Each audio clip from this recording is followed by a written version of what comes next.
Buenos días a todos, bienvenidos a su clase del día de hoy. Vamos a tocar hoy el tema de clases autorreferenciadas para seguir tocando el tema de lo que son las relaciones en la programación orientada a objetos. Ya vimos de las relaciones de agregación, de composición, de dependencia. Tocamos algo de la relación de herencia, de la cual vamos a hablar más adelante, ya que es una relación sobre la que vamos a profundizar bastante debido a su gran utilidad en todo esto que tiene que ver con la programación orientada a objetos. Y ahora vamos a hablar de lo que son clases autorreferenciadas. Estas clases autorreferenciadas no son más que clases que se referencian a ella misma. ¿Listo? O sea que dentro de sus elementos constituyentes hay un elemento del tipo de ella misma. Y vamos a ver las diferentes aplicaciones que tienen estas clases autorreferenciadas.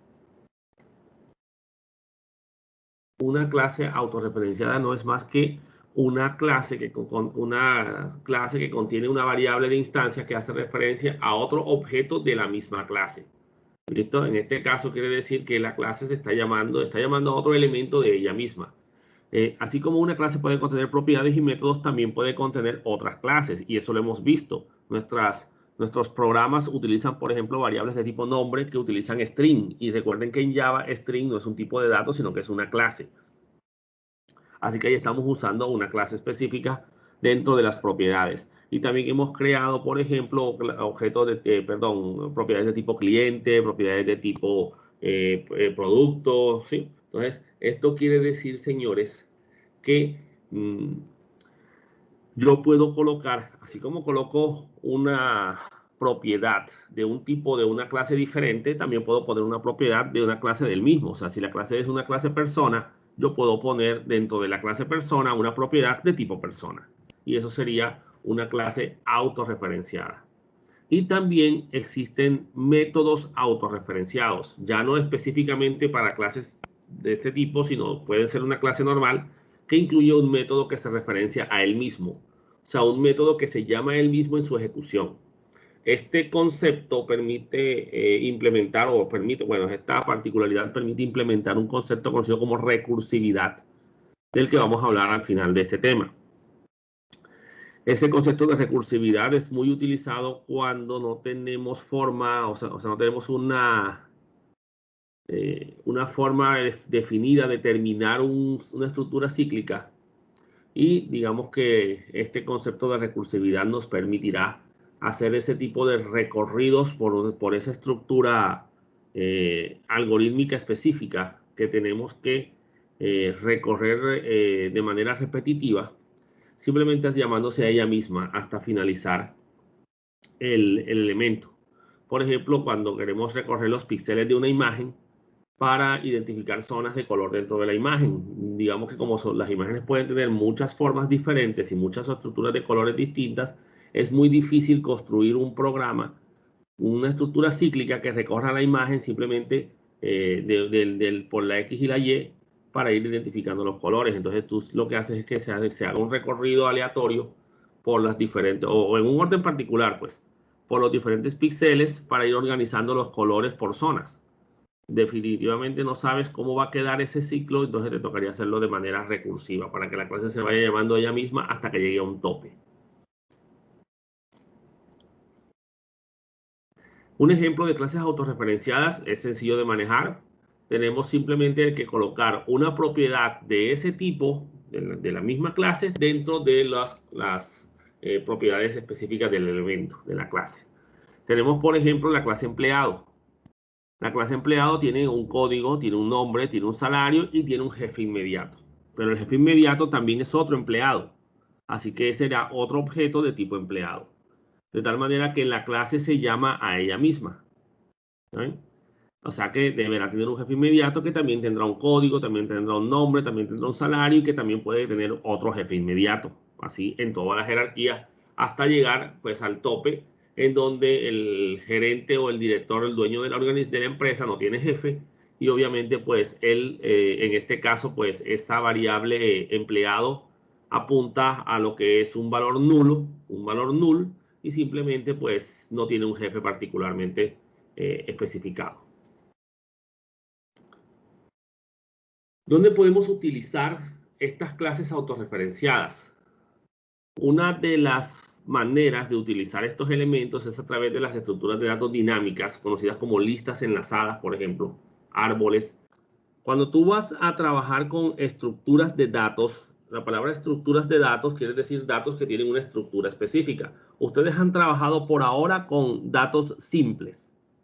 ¿Por qué? Una variable entera, una variable booleana, una variable double, ¿sí?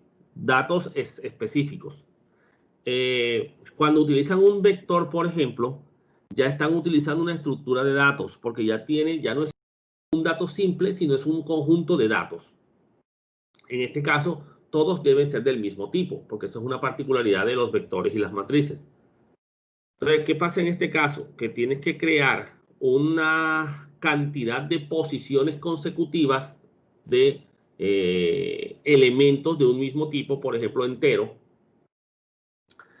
Si les explicaron en programación 1, los tipos de datos consumen un tamaño, ¿verdad? Por ejemplo, una variable entera consume 4 bytes de almacenamiento, o sea, 32 bits. ¿Eso qué quiere decir? Que si yo creo una variable entera, se me reservan 4 bytes de memoria en mi programa. Obviamente en la memoria RAM de la computadora.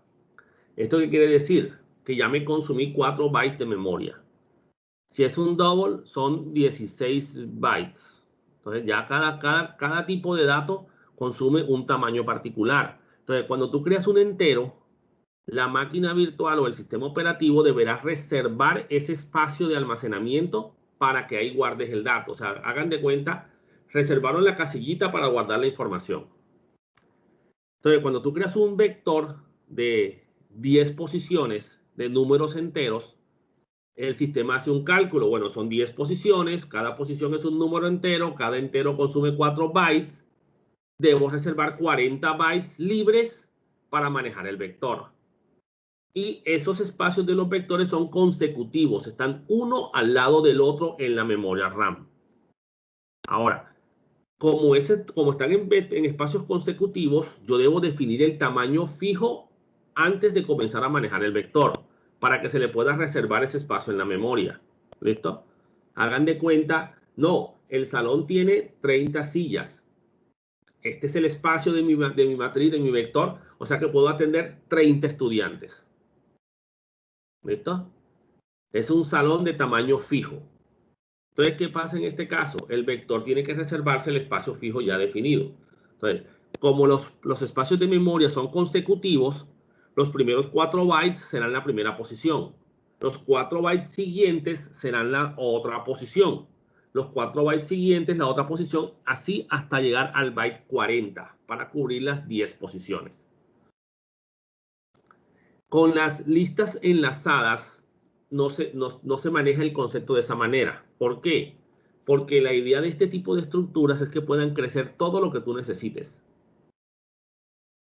Así que si tú le defines un tamaño fijo, pues se van a reservar espacios de memoria consecutivos, uno al lado del otro por cada posición. Cuando tú llamas en el vector A, la posición 0, él se va a la primera espacio de memoria reservado para ese vector. Si tú le dices el vector A, posición 3, él hace un cálculo. Ah, bueno, listo. Cada vector tiene 4 bytes de información y son 3 por 4, 12. Bueno, debo saltar al byte 12 de ese elemento para leer esa posición. O sea, si se dan cuenta, son cálculos fijos que él hace para llegar al punto específico donde se contiene el valor en esa estructura de datos estática. Como es estática, no puede cambiar. ¿Por qué? Digamos que ya se creó otra variable al lado. Entonces, ya el espacio de crecimiento para ese vector ya se llenó, porque es que ya no hay más nada después de la dirección de memoria. De la última posición ya viene otra variable. ¿Saben? Ya las otras casillas están ocupadas. Así que ya el vector no puede crecer. Si quiero redimensionar el vector para hacerlo más grande, tendré que eliminarlo de donde está y crearlo en otro lado para que queden todos los espacios consecutivos. Una lista enlazada es un elemento o una estructura de datos dinámica Es un elemento que define un tipo de dato particular con unas características de contenido definidos, ¿sí? En C++ se habla de una estructura o un struct, que es una variable que contiene varios tipos de datos internos. Y uno de esos tipos de datos se conoce como un puntero o un apuntador, que vendría a ser la flechita esta que está aquí. Entonces, ese apuntador pues tiene o almacena una dirección de memoria de dónde se encuentra el nodo siguiente. ¿Esto qué quiere decir? Que ya las posiciones de la lista, viéndola como si fuera un vector, ya no están consecutivas, sino que, por ejemplo, la cabecera de la lista, o sea, el primer apuntador de la lista, se encuentra en la dirección de memoria 1000. Y el segundo apuntador, o sea, el segundo puntero puede estar en la dirección de memoria 3000. Y el cuarto en la 1500. Y el tercero, el tercero en la 1500, el cuarto en la 10.000. O sea, pueden estar en lugares de memoria bastante diferentes y salteados. ¿Por qué? Porque ya no tenemos espacios de almacenamiento consecutivos, sino que los nodos, llámese así a cada uno de los elementos de la lista, se van ubicando en la memoria según los espacios que se vayan requiriendo. Y simplemente para yo saber qué nodo sigue después del primero y el segundo y el tercero y así en el orden, uso ese apuntador que no contiene más que la dirección de memoria de donde está el otro nodo. Por eso se representa con una flecha. Aquí. Entonces, digamos que este nodo está en la dirección 1000 y este nodo está en la dirección 5000. Entonces, ¿qué va a pasar? Que el contenido de este puntador de aquí va a decir 5000. ¿Para qué? Que es la dirección de memoria a donde tienes que saltar para leer el nodo siguiente. Y aquí, pues en este caso estará apuntando a null. ¿Okay? En C++ se utilizan apuntadores a memoria, ¿sí? Punteros de memoria que almacenan ellos mismos, el sistema operativo le va asignando las direcciones de memoria para poder conocer los nodos secuenciales, los nodos que le siguen. En Java se trabajan con, ya sea clases autorreferenciadas o se utilizan objetos especiales de tipo array index o colecciones que se le llama, bueno, digamos que eso lo verán más adelante, para el manejo de estas estructuras de datos dinámicas. Eso te permite crear listas enlazadas, arreglos dinámicos, ya no arreglos estáticos, sino arreglos dinámicos, te permite crear mapas, te permite crear toda una estructura de datos variables muy dinámicas con los lenguajes, utilizando las estructuras que ya el lenguaje tiene. O puedes crearlo manualmente utilizando clases autorreferenciadas. Vamos a mostrarles acá. Para irme un momentico aquí, me adelanto acá. En este caso, creas una clase tipo nodo, ¿verdad? Le agregas el dato. Aquí es un número entero, pero en realidad el dato puede ser todo un conjunto, puede ser un objeto más, ¿sí? Por ejemplo, una lista de personas. Entonces, en este caso, tienes aquí, ¿cómo es que se llama? Private persona P. Y luego tienes un puntero al siguiente nodo. Pero miren que el puntero es un objeto de tipo nodo. ¿Ya? En C++ se maneja de manera muy parecida, pero es que lo que pasa es que C++ sí maneja apuntadores en memoria, Java no. Entonces, las estructuras de datos dinámicas, en este caso, en listas enlazadas, en una colección lineal de objetos de clases autorreferenciadas, los objetos de la lista se conocen como nodos y son estructuras de datos lineales. Esas son las primeras que van a ver, ¿sí? Un nodo al siguiente otro nodo, al siguiente otro nodo, pero como son estructuras dinámicas, o sea que los espacios de almacenamiento no son consecutivos en la memoria como en un vector, no tienes forma de calcular dónde está el siguiente nodo. Tienes que recorrerla siempre. O sea, la única dirección de memoria que tú tienes definida de manera fija es el primer nodo de la lista. Y ya de ahí en adelante tienes que moverte dinámicamente por los punteros hasta recorrer la lista completa. Esto quiere decir, señores, que no tienes forma de llegar a un elemento X o a una posición X de la estructura de datos, como puedes hacer en un vector, en una matriz, simplemente diciéndole la posición, pues aquí no lo puedes hacer, porque no están en espacios de memoria consecutivos. Entonces, en este caso, señores, como tú no sabes la posición exacta en la que se encuentra un nodo en la lista, siempre vas a tener que recorrerla desde el inicio hasta el final, o por lo menos hasta que encuentres el nodo que estás buscando. ¿Right? Entonces, ya en estructura de datos, pues dicen que van a empezar ya hoy ese tema, o en esta semana empezaron ese tema, pues van a comenzar a entender cómo se programan este tipo de estructuras y este tipo de elementos. En Java, creando un objeto de tipo struct. ¿Y qué sería un objeto de tipo struct? Sería como una especie de clase, señores, también parecido. Es un concepto muy similar al de una clase, porque son tipos de datos internos. Lo único es que no tiene métodos ni nada por el estilo, pero sí tiene las variables, por ejemplo, un int código, un string nombre, un string apellido, ¿sí? Entonces, digamos que ahí van creando la estructura, y uno de los valores de esa estructura es una apuntadora a memoria, ¿right? Que en este caso se reemplaza por un objeto del mismo tipo que la clase.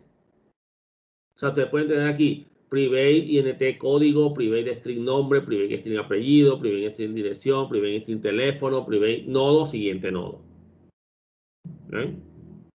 Entonces, esa es una estructura para ese tipo de situaciones. ¿Qué contiene ese nodo? Pues la dirección de memoria del nodo que sigue.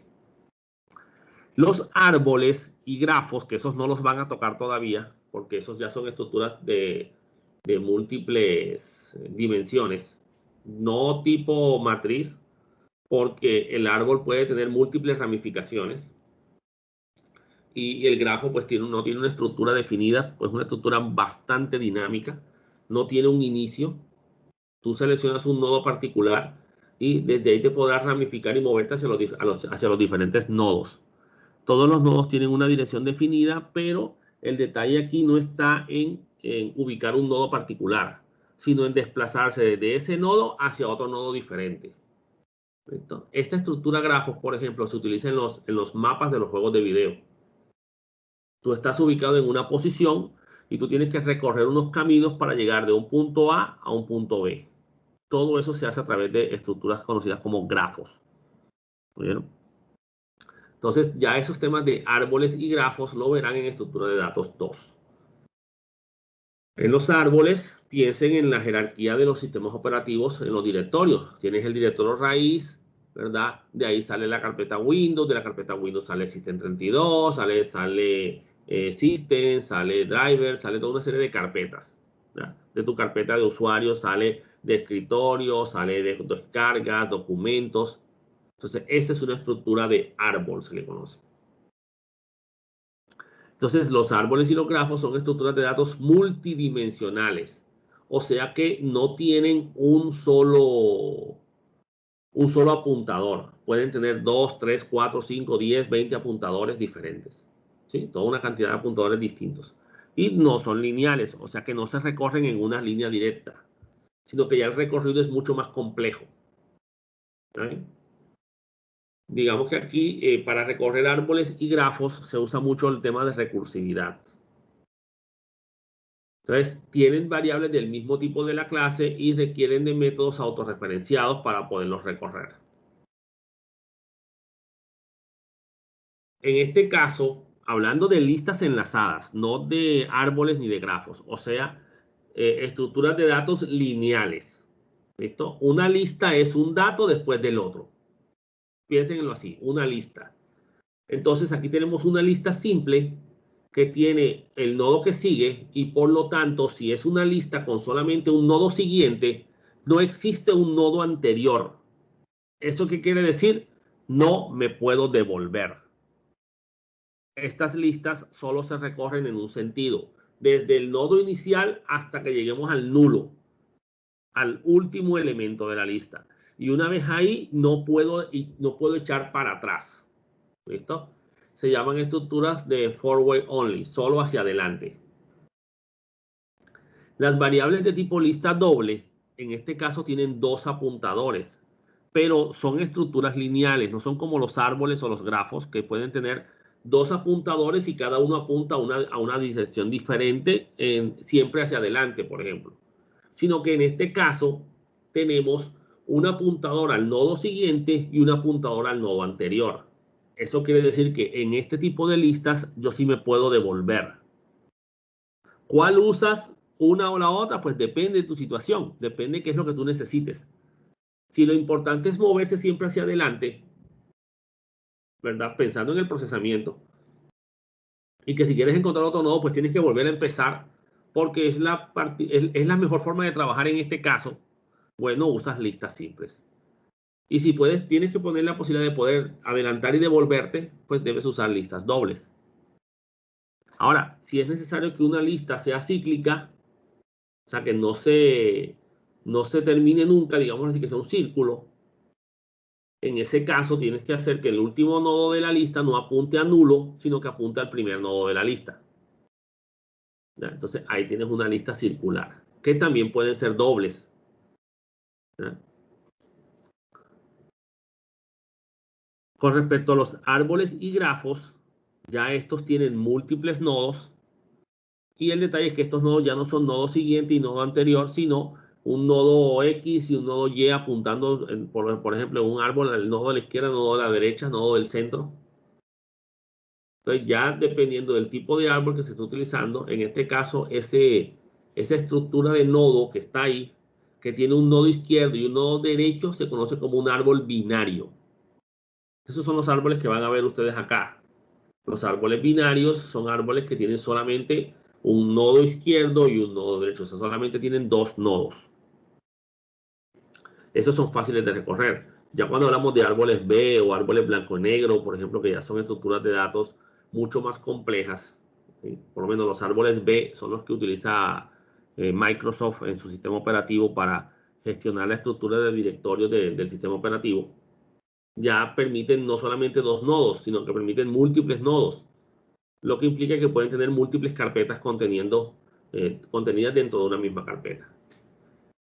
En este caso, pues los nodos, cada nodo será una carpeta en el sistema operativo, por ejemplo, si lo hacemos alusión al sistema operativo.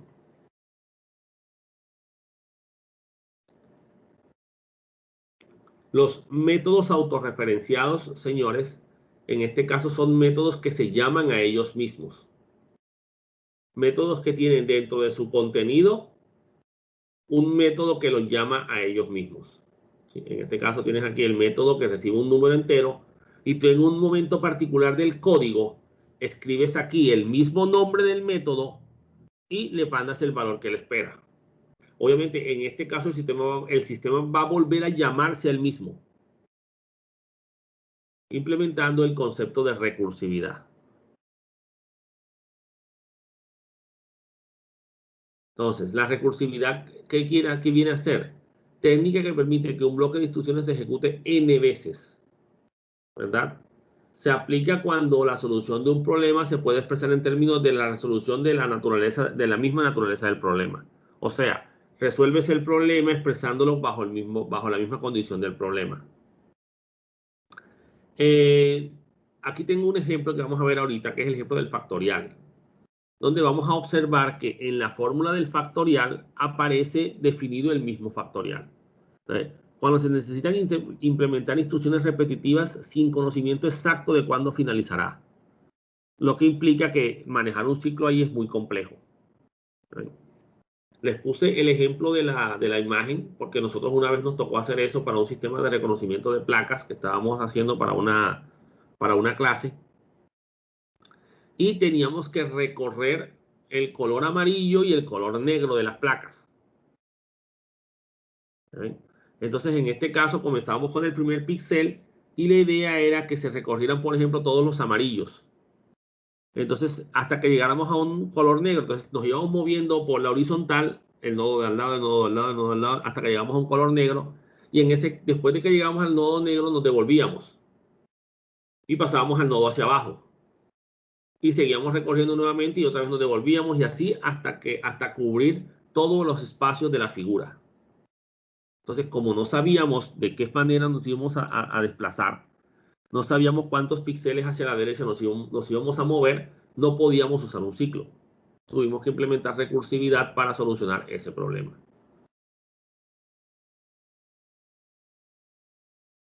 Entonces, aquí tenemos, por ejemplo, la definición de un factorial basado en recursividad. Tenemos que tener claro algo. Como la recursividad convierte la ejecución del programa en un ciclo de llamados a la misma función, tiene que haber un punto de corte, porque si no, sería como tener un ciclo infinito que nunca finaliza. O sea que la definición como tal, el modelo matemático que te permita definir la recursividad, tiene que tener un caso base. Ese caso base es el caso que corta la recursividad. El factorial de un número, ¿qué es, señores? El factorial de un número es la multiplicación consecutiva de números desde el 1 hasta el número que quiero calcular. Por ejemplo, el factorial de 3 es 1 por 2 por 3. El factorial de 10 es 1 por 2 por 3 por 4 por 5 por 6 por 7 por 8 por 9 por 10. ¿Listo? Esa es la forma fácil de entender este problema. Pero matemáticamente, ¿cómo se expresa un factorial? El factorial de 0 es 1. Ahí muere la recursividad en este caso. Entonces, para calcular el factorial de n, debemos tener claro que el factorial de n va a ser 1 si n es igual a 0. Y ahí está mi caso base, el caso que me va a cortar la recursividad.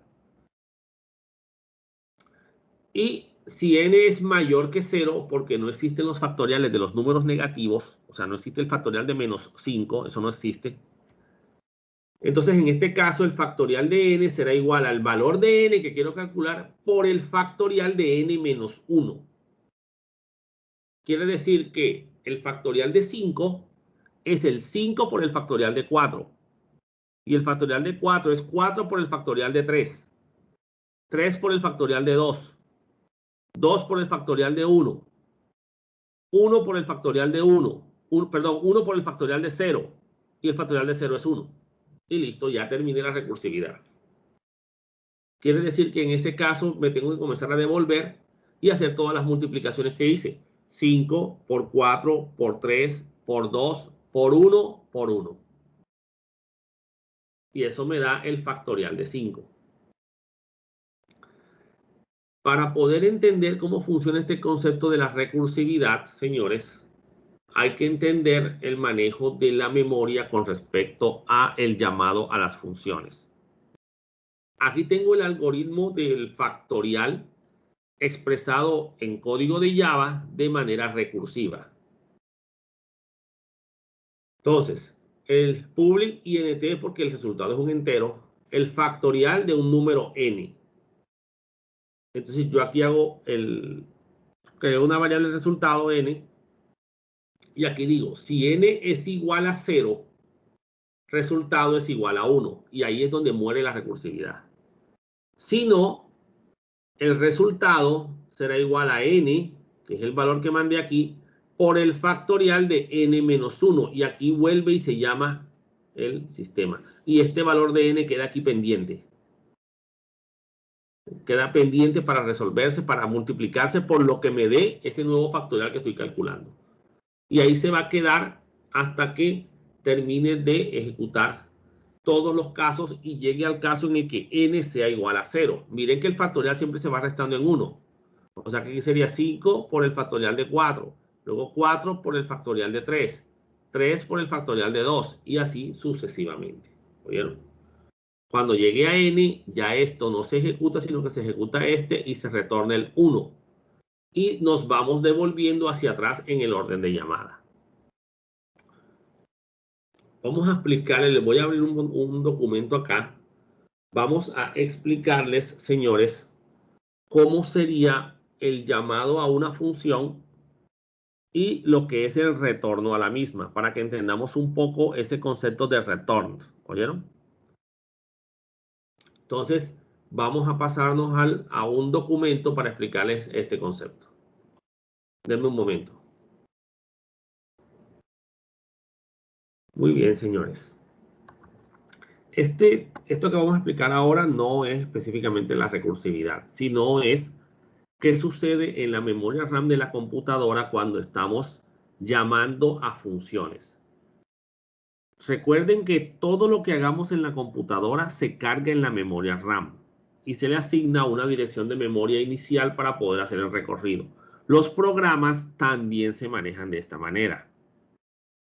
Entonces, cuando tú cargas el sistema operativo, ese sistema operativo carga ciertas instrucciones en memoria y ahí quedan utilizadas y a cada bloque se le asigna una dirección de memoria particular.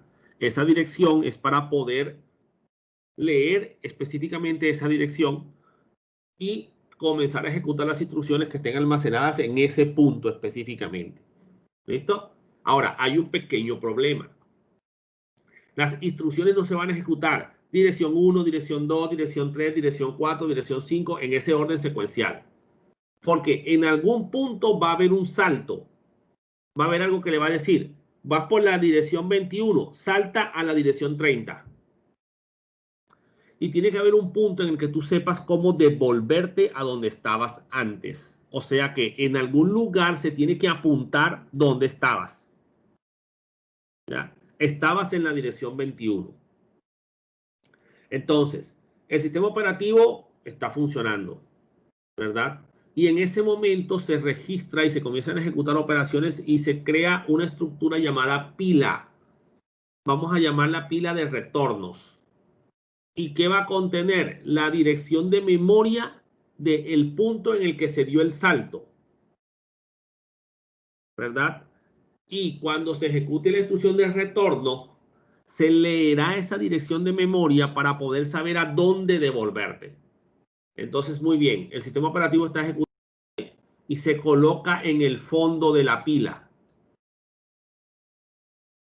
Señores, una pila es una estructura de datos específico en el cual el último nodo que se leyó, o perdón, que entró a la pila, es el primer nodo en ser ejecutado, en ser leído. Piensen en una pila de libros. ¿Oyeron? Para poder llegar al último libro de la pila, que fue el primero que pusiste en la mesa, luego pusiste otro libro encima, y luego otro libro encima, y luego otro libro encima. Entonces, para poder llegar al libro de abajo, tú tienes que ir quitando los libros en el orden inverso en el que lo colocaste. Bueno, eso es una estructura de datos dinámica, una forma especial de manejar las listas que se conoce como pila. Entonces, el sistema operativo llamó, hiciste doble clic en el icono del programa que tenemos aquí principal. Y el programa principal se cargó en la memoria y comenzó a ejecutarse. En ese caso, ¿cómo sabes cómo devolverte al sistema operativo? Sencillo, en la pila de retornos, en la pila de llamados a las funciones a los programas que se estén corriendo, se registra la dirección de memoria donde estaba el sistema operativo ejecutándose en ese momento. Y se comienza a correr el programa. ¿Listo? Así que el programa se coloca aquí en la pila también, ¿sí? Encima del sistema operativo. La dirección por donde vas en el programa. El programa se está ejecutando acá. Llegas a este punto del programa. ¿Listo? A llamar a una función que se llama suma. En ese caso, tú haces un salto a esta función que está de este lado, que puede estar un poco más lejos. ¿Saben? Entonces, en este caso, cuando tú haces este llamado, esta dirección de memoria específica donde estaba esa instrucción se va a registrar aquí en la pila. ¿Para qué? Para que cuando la función termine se pueda devolver al punto particular donde estaba el código en ese momento y podamos seguir ejecutando el programa desde ese punto particular. Pero resulta que esta función suma llama a otra función que es validar. Entonces la función suma, en este punto de la función, del llamado donde se llama a la otra función, se registra enseguida la dirección de memoria de esa línea de código para el retorno a la función suma. La función validar comienza a ejecutar sus valores, ¿sí? Se coloca aquí al tope de la pila y comienza a ejecutar aquí. Llega aquí, return validación. Return validación es lee la dirección de memoria que tengas en la pila, quítate tú de aquí y léete la dirección de memoria de dónde quedó la función suma. Y en este punto el sistema salta de aquí hasta acá. Y el programa continúa su ejecución. Y aquí viene un return AB. Esto es, haz la suma. El resultado de la operación, mándaselo a la dirección de memoria donde está en el programa principal, ¿sí? En la línea que llamó a la función suma. Entonces aquí se llama y se elimina la función suma de la lista. Y listo, estamos en el programa principal. El programa principal sigue donde quedó, porque él quedó aquí y de ahí no siguió ejecutando más nada, porque ahí se hizo un salto. Y listo, ya él puede seguir ejecutándose sin ningún problema. El programa y tiene que, se cerró, lo cerramos, le dimos clic en la X, ya terminamos de trabajar con él. Y en este caso, el programa tiene una dirección de retorno que es la dirección del sistema operativo, particularmente donde él estaba en el momento en que se hizo el llamado. Y se elimina aquí y se lee y se regresa al sistema operativo, particularmente donde se estaba ejecutando la línea de código específica del sistema operativo. ¿Listo? Y si el sistema hizo otros llamados, pues aquí se van apilando nuevos elementos y todo esto. Entonces, esas direcciones de retorno, esos returns que hacen, se van a la pila y verifican la dirección de memoria donde estaba el código en el momento que se hizo el salto para poder devolverse. Dicen, bueno, mira, aquí dice que estábamos en la línea 5. Bueno, vamos para la línea 5, pues. Si no se hace de esa manera, ¿cómo va a saber el sistema dónde devolverse? No se podría devolver en ningún momento. Porque aquí, recuerden, él aquí llama a la función suma, lo que implica que él salta hasta acá. Llama aquí a la función validar, lo que implica que esto no se ha ejecutado. Aquí se hace un salto hasta acá nuevamente. Se ejecutan las líneas y aquí el return lo devuelve al punto donde él quedó, que fue aquí. Luego sigue la línea aquí y en este punto se hace otro salto, se ejecuta esta línea y se ejecuta el salto hasta ¿a dónde devuelvo esto? Devuélvetele aquí. Y luego termina el programa, bueno, listo, ya devuélvete al sistema operativo que es el que estaba antes que tú. Entonces, esa es una pila de retornos que se arma para poder saber dónde estabas tú antes y ¿sí? Cómo te fuiste moviendo para poder irte devolviendo. Hagan de cuenta que ustedes están cruzando un laberinto y van marcando por dónde van pasando, por dónde van cruzando. ¿Para qué? Para poderse devolver. ¿Bien? Eso es lo que están haciendo aquí. Entonces, ¿qué pasa con un llamado recursivo? Pues, si se dan cuenta, primero, pues la función se llama a ella misma aquí restándose un 1. Entonces, las funciones se van apilando una sobre otra hasta que llega el momento en donde se llega al caso base. Entonces, tienes aquí factorial de 4, o sea que n es igual a 4. Entonces, ¿qué es el factorial de 4? Pues 4 por el factorial de 3. Entonces, guardas el 4 que te dice la fórmula, este 4 que vas a poner aquí, y llamas al factorial de 4. O sea que ya este valor queda aquí listo en la base de la pila. Listo. Dice, bueno, pero 4 es el factorial de, perdón, 4 es el factorial de 4, es 4 por el factorial de 3. Listo. Entonces ya pusiste aquí el fondo de la pila, el 4. Y aquí, entonces, el factorial de 3, ¿qué es? 3, entonces ya lo vas apilando aquí. Todavía no has hecho ninguna multiplicación. Porque la fórmula dice 4 por el factorial de 3. Y en ese punto tú primero tienes que averiguar cuál es el factorial de 3. Pero el factorial de 3 te hace llamar al factorial de 2. Ahí se van apilando los valores. Entonces ya tienes en la pila el valor 4, ya tienes el valor 3. Entonces dice, bueno, 3 Factorial de 3 es 3 por el factorial de 2. Entonces, listo, voy a dejar el 3 ahí en espera y paso a calcular el factorial de 2.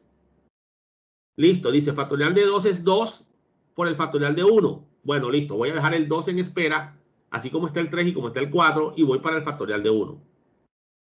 Factorial de 1 es 1 por el factorial de 0. Entonces dice, bueno, listo, voy a dejar el 1 en espera aquí apilado también con respecto a los demás valores y voy a calcular el factorial de 0.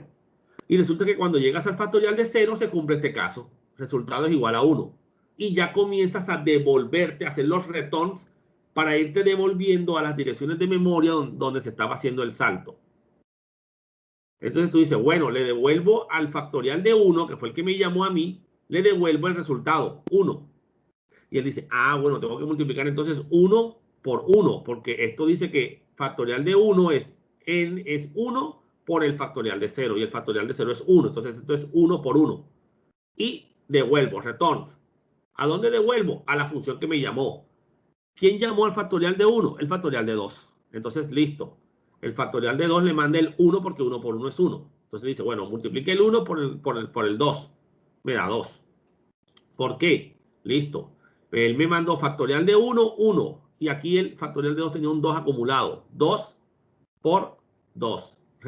2 por 1, perdón. Retorna ¿a quién? A la que te llamó. ¿Quién te llamó? El factorial de 3. Y ahí va. Entonces va multiplicando los valores. Aquí es cuando ya se están ejecutando las operaciones. Entonces llega 2, N2, N por 3, da 2 por 1, 2, perdón, 1 por 2, 2, perdón. 2 por 3, 6. 6 por 4, 24. Y ese ya es el último llamado. Se va para la función que te hizo el llamado principal y se muestra en pantalla el valor de 24 si eso es lo que la función dice.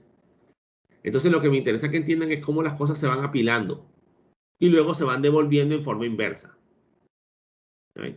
Entonces hicimos un ciclo, una instrucción repetitiva sin determinar una función cíclica. Problema de los algoritmos recursivos: consumen más memoria que las instrucciones normales. Porque miren todo lo que se tiene que apilar. Y consume más procesamiento. Pero ¿qué sucede? Seguramente esta no es la única forma de hacer un factorial. Pero hay funciones que solo se pueden resolver de esta manera. Entonces tienes que resolver el modelo matemático que te determinará dónde muere la recursividad. Porque si no, no lo vas a poder manejar. Entonces vamos a hacer un ejemplo de estas clases anidadas, perdón, de estas clases autorreferenciadas, ¿verdad? Y digamos que para hacer esta práctica y ver cómo funcionan estos algoritmos. Vamos a aplicar entonces ahora el concepto de clases autorreferenciadas. Vamos a crear una clase empleado que va a tener unos datos propios del empleado y va a tener obviamente pues su jefe inmediato. En este caso la clase se va a llamar a ella misma. Y luego desde la clase principal creamos los dos elementos necesarios, el empleado y el jefe. Muy bien, entonces voy a crear aquí una clase nueva. Ustedes creen allá un proyecto, pueden llamarlo autorreferenciado, como quieran. Y ahí sí, pues, la estructura que ustedes crean o que ustedes utilicen. New file. Y voy a ponerle por nombre a esta clase empleado.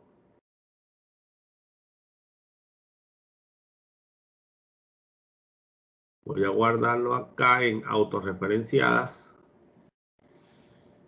Y la voy a llamar empleado.java.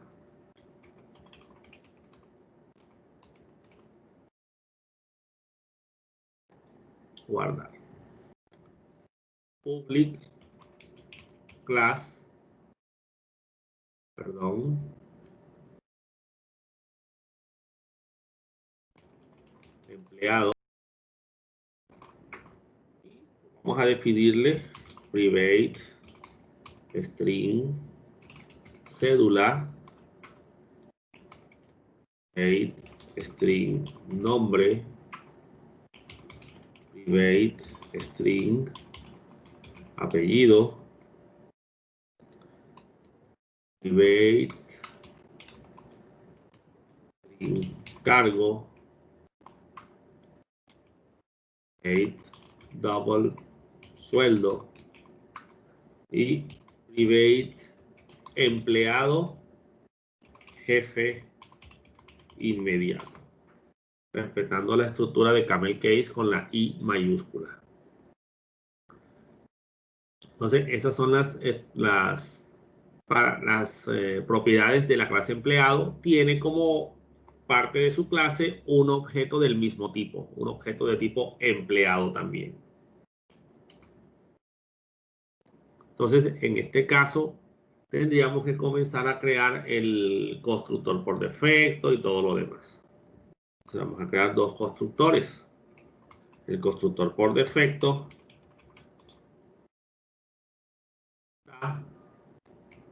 y el constructor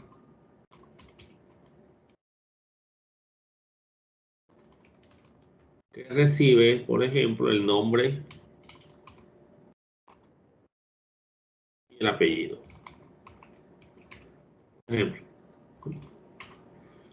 Y en este caso, este constructor va a llamar a los métodos set y get para el nombre y el apellido, que se van a llamar, todavía no se llaman, pero se van a llamar set nombre,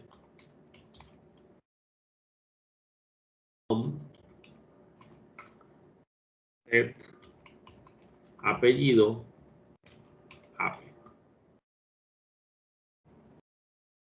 Bueno, ya esto tienen que tenerlo dominado ya esta parte, entonces vamos a ir un poco más rápido. Vamos a crear ahora los métodos set y los métodos get. ¿Oyeron? Los voy a crear todos juntos. Asumo que ya ustedes pues saben cómo crear estos métodos y no van a tener problemas en crearlos así no lo estén viendo directamente en la pantalla. Entonces vamos a ir en orden. Primero los métodos set de asignación de los valores. Todos son de tipo void. Public, void, set, cédula. Recibe un string set y decimos cédula igual a set. Public void set nombre, un string con el nom y decimos nombre igual a nom. Y aquí enseguida el constructor puede llamar a este método y le asigna el valor a la variable nombre. Public void set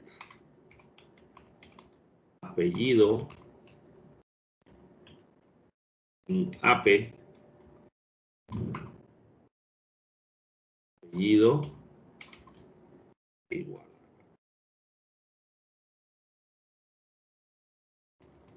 Public void set cargo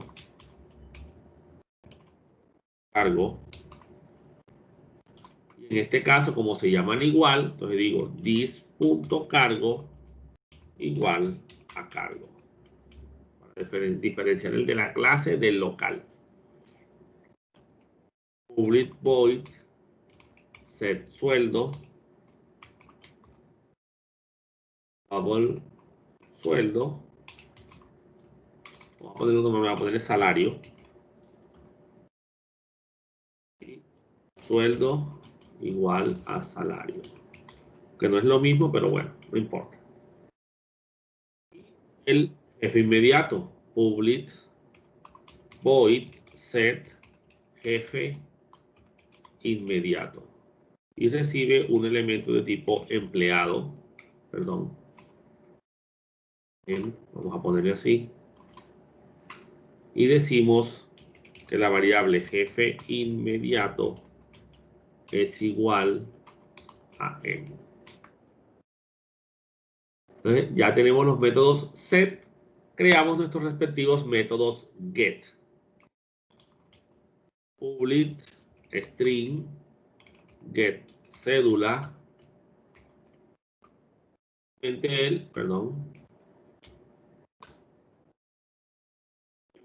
return cédula. Public string get nombre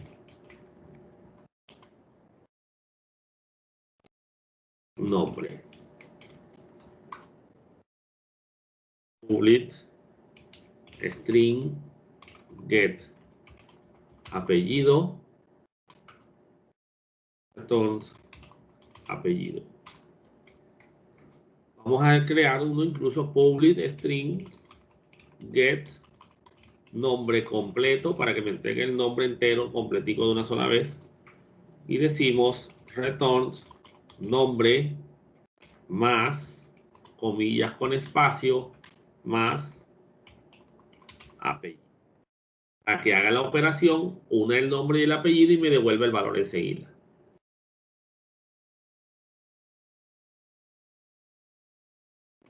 Public string get cargo return cargo y public double get sueldo con sueldo. Y falta el public empleado get jefe inmediato return jefe inmediato. Listo. Ya esa sería la clase que utilizan en este caso pues una clase autorreferenciada. La clase se llama a ella misma. Ahora vamos a crear la clase principal. Entonces creamos una clase nueva. La voy a llamar principal.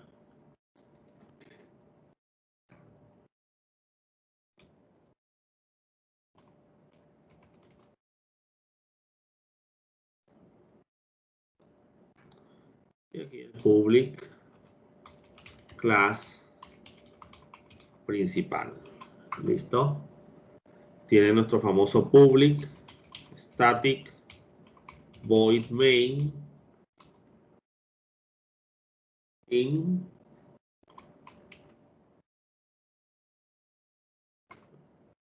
saben que el nombre de ARG no es obligatorio, puede ser el nombre que sea, eso no es más que una variable. Aquí tenemos un error. Invertimos las letras.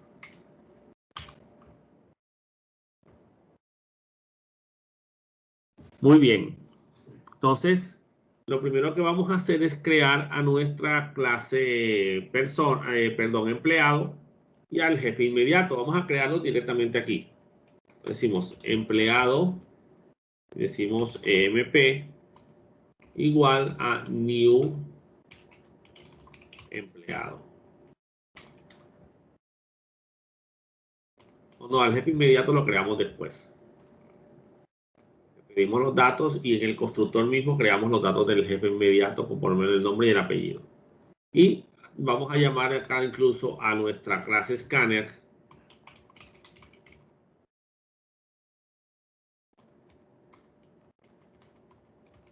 para utilizarla para capturar los datos. Entonces vamos a crear en este caso pues nuestros datos de nuestro empleado, pero primero creemos la clase scanner. sc igual a new scanner y este constructor un objeto de tipo system.in que va a ser nuestro teclado en este caso. Entonces pues system.out.print comenzamos a pedir nuestros datos. Digite o vamos a ponerlo a seguir aquí cédula empleado y los capturamos en la variable perdón, se lo asignamos al empleado en la clase cédula. Entonces empleado.set cédula y aquí directamente llamamos a la clase scanner. Como esto es un solo valor, no lleva espacio, pues llamamos directamente al método next. Pedimos ahora el nombre del empleado.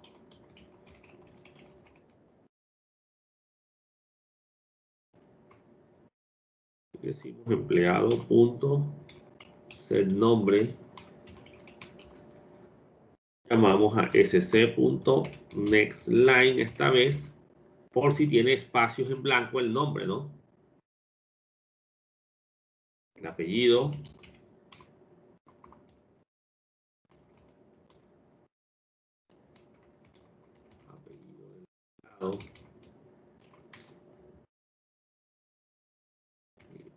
Empleado.set apellido sc.nextLine.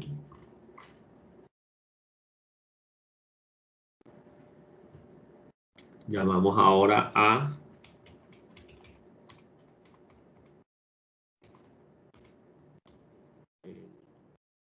cargo.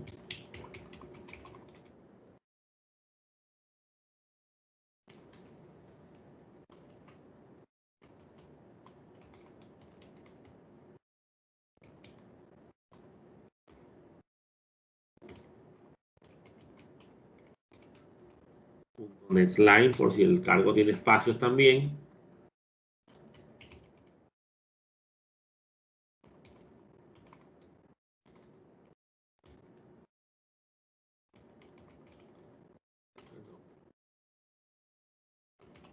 Sueldo del empleado.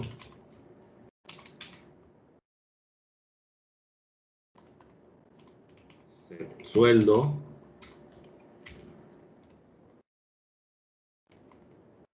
Next double.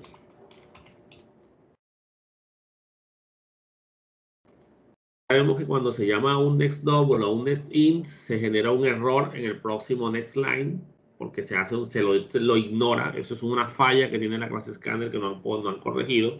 Entonces llamemos aquí enseguida, perdón, a un next line para que se lo salte y no vaya a generarme problemas con el otro que viene más adelante. Y ahora vamos a pedir los datos del jefe inmediato. Solamente voy a pedir el nombre y el apellido, no voy a llamar a más nada.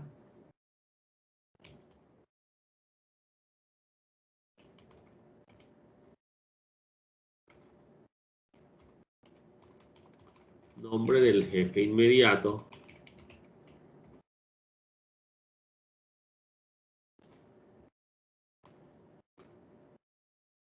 Pero esta vez lo voy a capturar en una variable. String nombre igual a sc.nextLine. ¿Por qué? Porque no he creado el jefe inmediato y se lo voy a asignar directamente al constructor para utilizar acá otro constructor.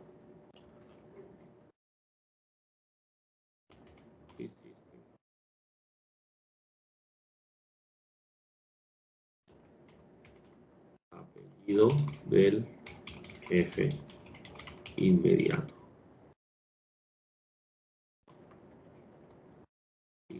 Vamos el apellido.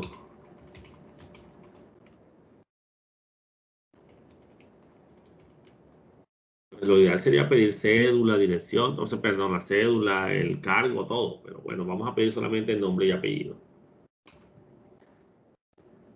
Y en este caso vamos a crear un nuevo empleado. Vamos a llamar jefe. Y va a ser igual a new empleado. Y esta vez vamos a utilizar porque quiero usar ese constructor. No porque esté obligado, sino porque no quiero usar. Nombre, coma, apellido. ¿Listo? Entonces, arriba usamos el constructor por defecto. Aquí estamos usando el constructor que ya viene con los datos nombre y apellido. Como les digo, esto es una escogencia, una selección. Lo escogí porque quería probarlo y quería utilizar ese constructor. Y ahora entonces, pues, mandemos a imprimir datos, ¿no? Vamos a poner aquí un system.out.println, ahora sí. Y aquí ponemos datos almacenados. Para separarlo. Vamos a poner aquí unos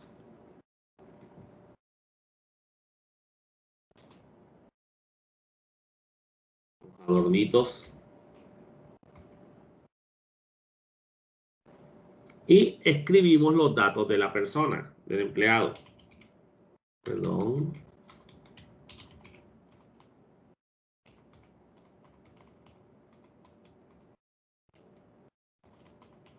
nombre del empleado. Aquí lo concatenamos con, en este caso, pues el nombre completo. Voy a traerme el nombre completo. Empleado.get nombre completo.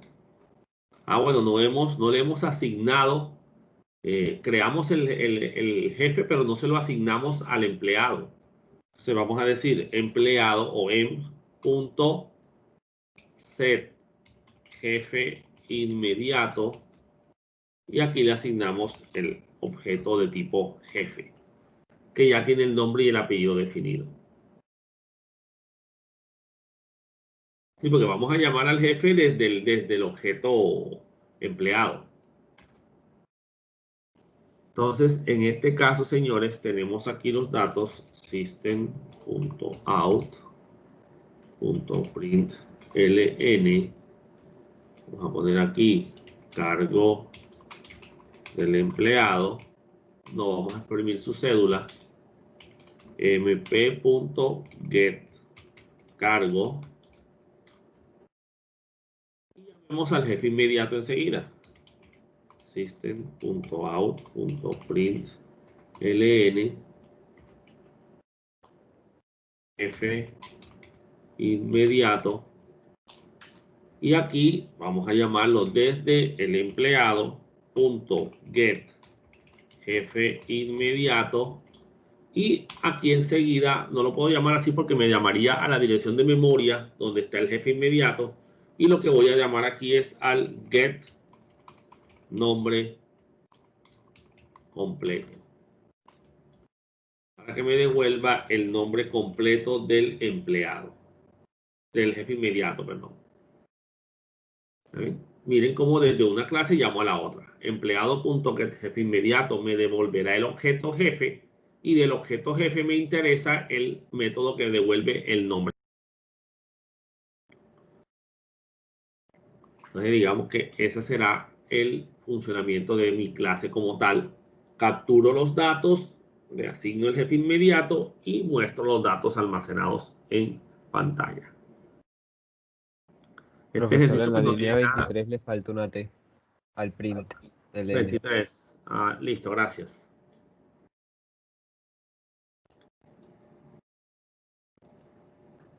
Perdón. Está en modo insert. Listo, ya lo corregimos, gracias. Vamos a compilar este código. Vamos a llamar aquí a la consola de DOS. Publico en la carpeta de esto, que es donde está mi archivo creado. Ahí hay una carpeta de programación orientada a objetos y es la carpeta autorreferenciada. Ahí están mis clases, como ya sabemos. Vamos a compilar principal.java.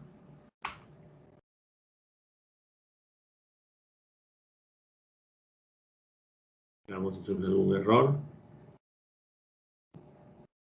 Listo, no hubo ningún error. Si le digo dir, veré que ya también está compilada la clase empleado, porque como la clase principal necesita que o trabaja con la clase empleado, al compilar la clase principal, la máquina virtual llama también enseguida a la clase empleado. Muy bien, y para probarlo ya sabemos que es simplemente principal. Llamamos a la clase que contenga el main y se comenzará a ejecutar. Cédula del empleado 724589663. Bueno, hubo un salto aquí, entonces también hay un problema con el llamado del next al next line. ¿Oyeron? Entonces lo mejor sería utilizar el next line siempre en todos estos llamados. Ya vimos que el problema está con el método next line cuando llaman a métodos distintos a él, al parecer. Entonces aquí vamos a poner cualquier apellido, vamos a llenar esto con datos cualquiera, listo, ya. Se bloqueó porque obviamente colocamos un dato incorrecto en el sueldo. Él esperaba un double y le asignamos una letra. Pero corrijamos el pedacito del nombre. Vamos a hacerlo de la manera más práctica. Llamemos a la cédula con el next line también. Entonces aquí en la cédula coloquemos el next line. Guardamos y volvemos a compilar. Ya va a ser principal. Y listo. Volvamos a llamar a la clase.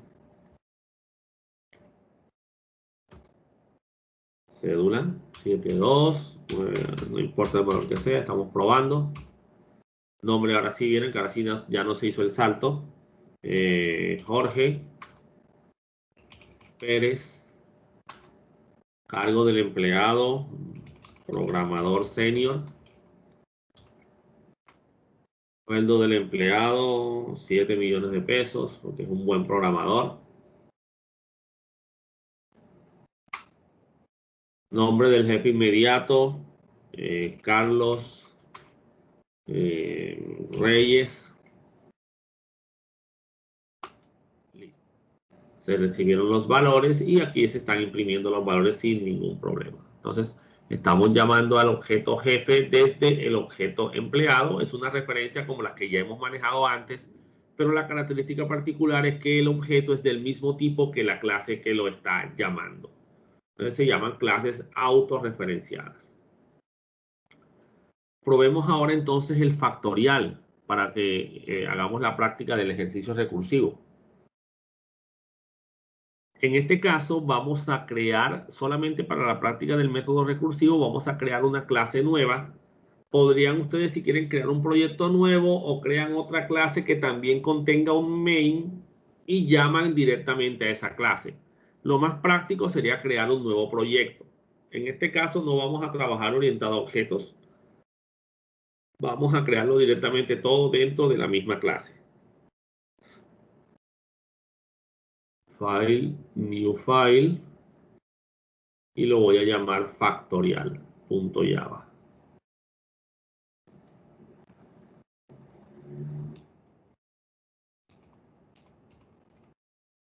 Perdón, vamos a corregir aquí.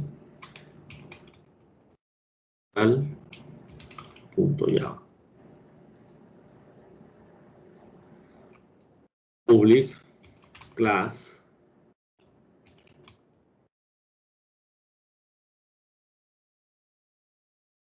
Creamos nuestro public static void main args o x o j, como la quieran llamar.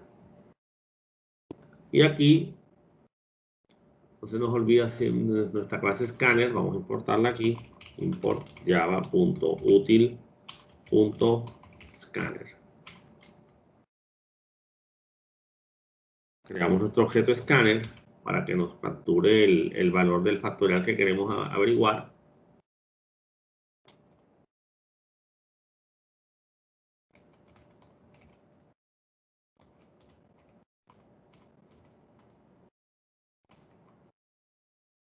Y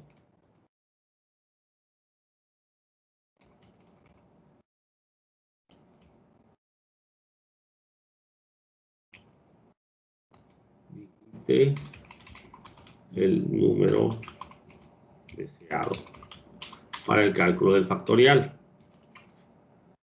Y aquí capturamos int num igual a, en este caso, pues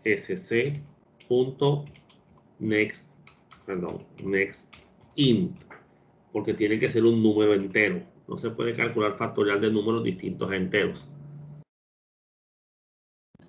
Entonces, en este caso, vamos a hacer el salto del llamado al factorial. Entonces decimos, por ejemplo, una variable int res, la respuesta es igual a factorial, vamos a llamarlo fac, del valor num.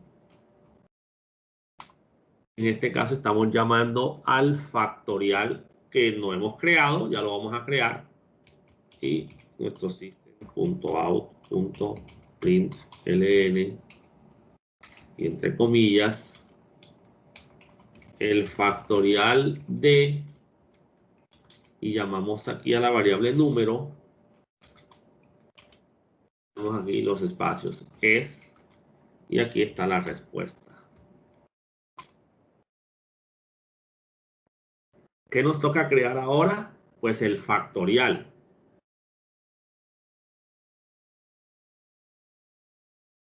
En este caso, public va a ser de tipo int, pero se va a llamar fact y va a recibir un entero que va a ser n, por ejemplo. Hay un pequeño detalle en estos momentos. Nuestra función main es estática y está llamando directamente al método factorial, lo que implicará que el método acá deberá ser estático. ¿Listo? Si no, nos va a generar un problema para el manejo porque tendríamos que crear un objeto de tipo factorial dentro de la misma clase factorial. ¿Oyeron? Es más, hagámoslo de esa manera para que nos vayamos acostumbrando también a entender esta parte de los objetos estáticos. Más adelante profundizaremos más sobre ellos. Quiere decir que en este caso yo tendría que crear aquí otro objeto de tipo factorial, lo que lo haría una clase autorreferenciada también. Voy a llamarlo f igual a new. Entonces aquí lo llamo desde f.fact. ¿Por qué? Porque la clase factorial no es estática. Si la declarara estática, pues no sería obligatorio hacer esto. Muy bien. Que el factorial tiene como base el valor de que n sea igual a 0 para que el factorial devuelva un 1. O sea, vamos a crear aquí la respuesta. Llamarla res también, no importa, allá está en una clase y acá está en otra, o sea que no se van a cruzar. Y decimos si n es igual a 0, en este caso la respuesta es igual a 1. Si no,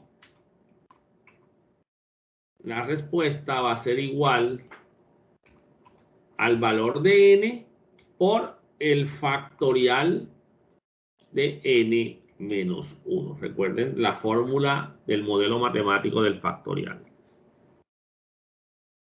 Y retornamos el valor de la respuesta. Y listo, ese es el algoritmo del factorial implementado con recursividad. El factorial se llama a él mismo. Y acá la clase se llama a ella misma. Pero solo por el hecho de que la clase, el factorial no es estático. Compilamos.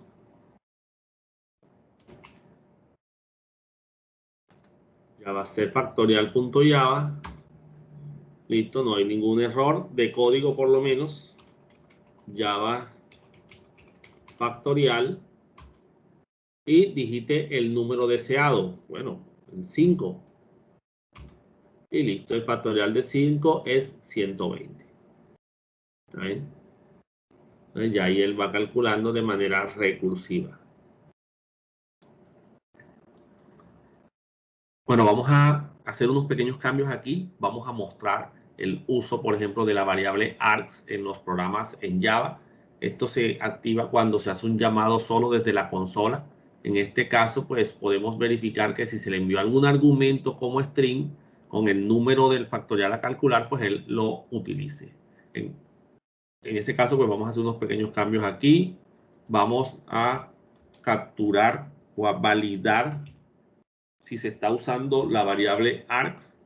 Simplemente ponemos aquí arg.length, como es un vector de string. Si la longitud del vector es 0, es porque no hay ningún argumento asignado desde la consola, en cuyo caso, pues, que se ejecute de manera normal y que pida el dato del número que se quiere calcular. Entonces, aquí vamos a Vamos a declarar las variables, vamos a hacer aquí las llaves primero, para evitar que se nos vaya a olvidar. Vamos a crear aquí el número, ¿cierto? Para que esté disponible dentro y fuera del condicional. Y también vamos a pedir aquí, a guardar aquí la respuesta, para tener esos valores como variables del método y no de la función acá interna del sistema. También vamos a crear el factorial acá arriba. Primero, ¿listo? Entonces aquí tendríamos este cálculo que captaría el número que se va a calcular y lo haríamos acá adentro, ya que ese número solo se utilizaría en caso de que no exista un argumento, que se pedirá entonces el número que se quiere calcular. En este caso, pues toca quitarle la declaración porque se está declarando acá arriba. Le ponemos aquí el si no, o sea, en el caso de que sí haya un argumento escrito, en ese caso ese argumento será el que se va a utilizar para el número sobre el cual se desea calcular el factorial. Como esto es un vector, vamos a tomar la primera posición. Decimos que el número ahora va a ser igual al argumento en la posición 0 porque es un vector. Ahora, el problema es que esto es un string. ¿Sí? Aquí está un vector de strings y el número es un entero.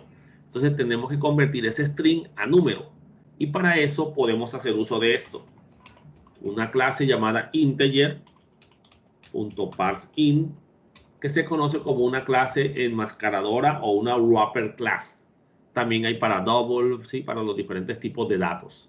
¿Okay? Y el parseInt se encarga de convertir, en este caso, el string en un entero. Obviamente tiene que ser un string, ¿no? Y acá pues ya tenemos la declaración de la respuesta, así que no la necesitamos. Y vamos a poner aquí el cálculo del factorial del número, ya sea que si no se le manda nada como argumento al método main, lo pedimos por la clase scanner, y si se le manda un argumento, pues lo capturamos y lo asignamos a la variable num. Y acá se calcula el factorial del número. A ver que no nos hayamos equivocado en nada. Vamos a compilar y luego ponemos a correr nuestra aplicación. Entonces le decimos javac factorial.java, que es la clase. Listo, no se generó ningún inconveniente. Vamos a decirle Java factorial primero que todo, perdón. Y como no le mandé ningún argumento acá dentro del llamado a la función, a la clase factorial, pues él usa la clase scanner, porque la longitud de los argumentos es 0. En este caso, pues nos pide, vamos a poner el valor de 5, que es el que estamos calculando, y nos dio que el factorial de 5 es 120, que está bien calculado el factorial. Ahora, yo también podría decirle entonces Java factorial y mandarle el 5 por acá. Directamente, en este caso, este sería el argumento que se le está manejando, el que maneja el string arg como vector, y en este caso esta sería la posición 0. Si le damos enter, pues miremos que en este caso pues se resuelve directamente el factorial enseguida, porque se está tomando el valor que se está recibiendo acá como argumento. Yo podría incluso colocar otros valores aquí para calcular, aunque el programa solamente está declarado para trabajar con el primer argumento, el arg 0, en la posición 0. Se podría hacer un ciclo que según la longitud del vector, en este caso del vector de argumentos, pues calcule los 3 factoriales, si queremos por ejemplo en este caso, y que si pongo más, pues calcule todos los diferentes factoriales en un ciclo que se vaya repitiendo, calculando cada uno de estos factoriales. Pero como les digo, hay que sacar la longitud del argumento y recorrer todas las posiciones del vector. Sí, incluso aquí, perdón, 8, 9.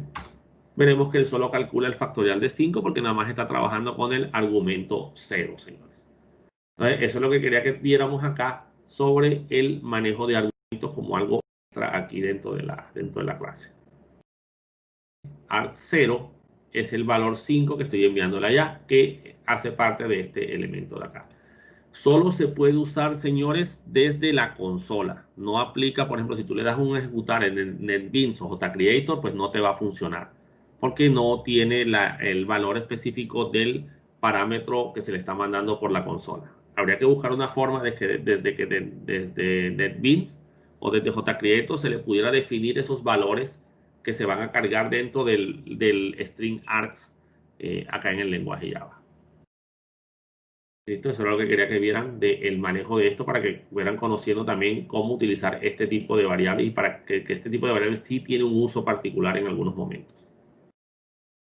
Bueno, señores, ese es el tema de lo que son las clases autorreferenciadas y métodos autorreferenciados. Con eso terminamos el tema de la clase de hoy. Vamos en la próxima clase para ya comenzar con la relación de herencia, que es otra unidad aparte y sobre la cual vamos a profundizar bastante.